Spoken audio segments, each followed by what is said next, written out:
एक शिष्य गुरु के पास जाता है। शिष्य बहुत ही बुद्धिमान और मशहूर पंडित था।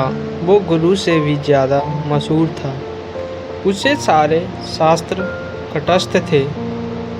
शिष्य को बस एक ही समस्या थी कि वो सभी शास्त्र कंठस्थ होने के बाद भी सत्य की खोज नहीं कर पाया था। ऐसे में उसने अपने जीवन के अंतिम क्षणों में गुरु की तलाश शुरू की। उसके नसीब अच्छे थे कि उसे गुरु मिल गए। वो गुरु के शरण में पहुंचा और गुरु ने उस मशहूर पंडित की तरफ देखा और कहा, तुम लिख लाओ कि तुम क्या क्या जानते हो, क्योंकि तुम जो जानते हो उन सब चीज़ों की बात हमें करने की ज़रूरत नहीं है, और जो तुम नहीं जानते हैं वो सब मैं तुम्हें सिखा दूंगा। शिष्य को वो जो भी जानता है वो सब लिख के वापस आने में करीब 1 साल जितना लग गया। शिष्य को बहुत सारे शास्त्र याद थे, इसीलिए वो सब कुछ लिखता ही रहा। लिखते लिखते कई सारे पृष्ठ भर गए।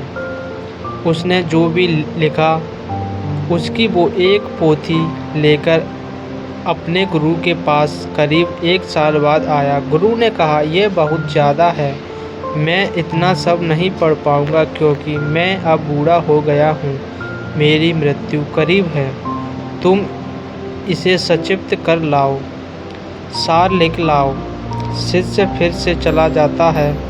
इस बार उसे 2 महीने लगते हैं। इस बार उसने केवल 100 पृष्ठ भर के लिखा और वो वह 100 पृष्ठ लेके गुरु के पास गया।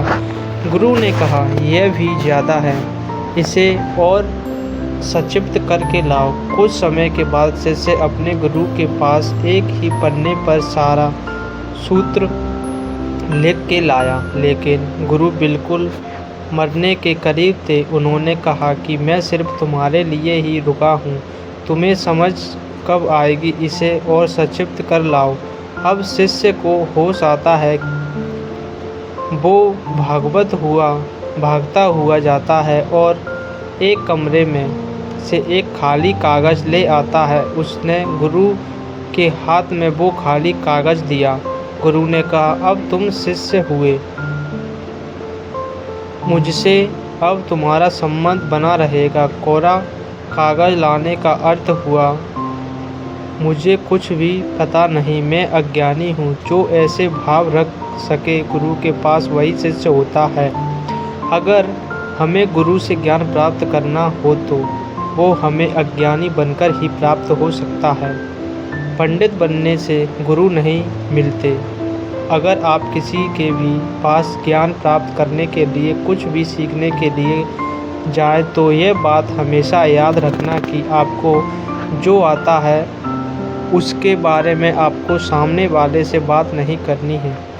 आप जो उनसे सीखने के लिए आए हो उसके बारे में बात करनी है। अगर आप किसी के पास कुछ सीखने के लिए गए हो और आप उसे यह बताने लगे कि मुझे तुमसे दूसरा किसी बात से ज्ञान ज़्यादा है, तो फिर आप ये नहीं सीख पाओगे जो वो जानता हो।